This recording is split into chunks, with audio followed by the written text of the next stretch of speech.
Wait, can I get 5 minutes of your time? Just 5. Come on, get comfy, get in your bed, listen, and let's go. All right, y'all. Have you ever heard of Botswana and DRC? Two African countries, rich in resources. But they're completely different.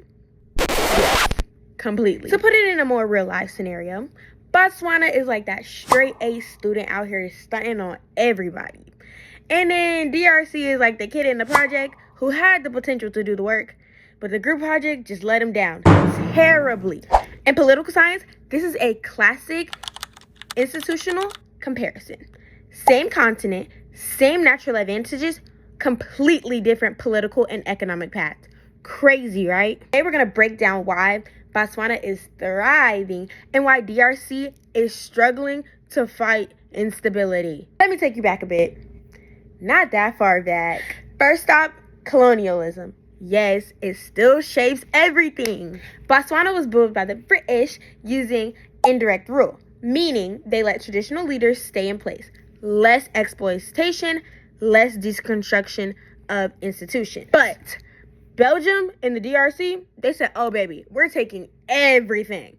You get nothing. Forced labor, brutal extraction, zero investment in education or governance. Nothing. Now let me tell you what our political scientists said about this.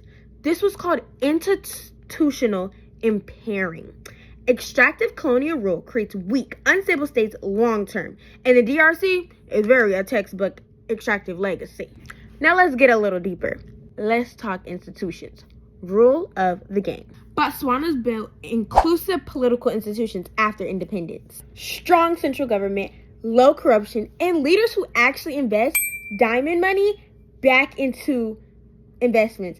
DRC, on the other hand, developed extractive institutions. The leaders were keeping the wealth for themselves, and they were causing rebellions, corruption, and they couldn't even control their own territory. Like, that is crazy. Why do you not want better for your people? Think of it kind of like getting your refund check.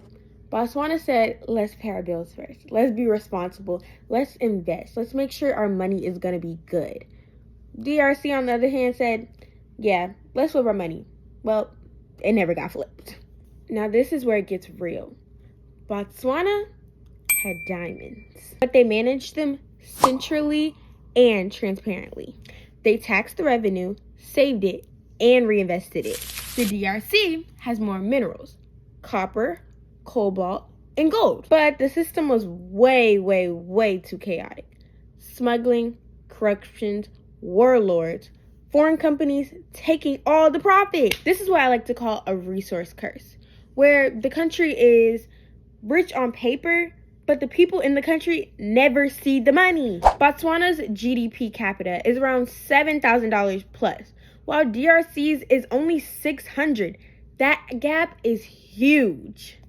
Botswana invested heavily in education, healthcare, and infrastructure. They built capacity so people could actually participate in the economy. But the DRC had faced conflict, displacement, and not enough funding. Schools were being disrupted, hospitals were underfunded, and the roads were destroyed. They were done. Institutional stability creates human development, and human development creates long-term success.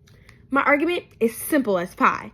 Botswana's stability came from inclusive institutions and leaders who used the resources that they had to build a nation that was able to last a long time. DRC's struggles came from extractive institutions where wealth was concentrated. And so, when it comes to two countries, it's not about the luck, it's not about the diamonds, it's about the political choices that each country decides to make and how it will benefit positively or negatively to their people. Thank you for coming to my talk. I love this topic, and if you have any questions, let me know.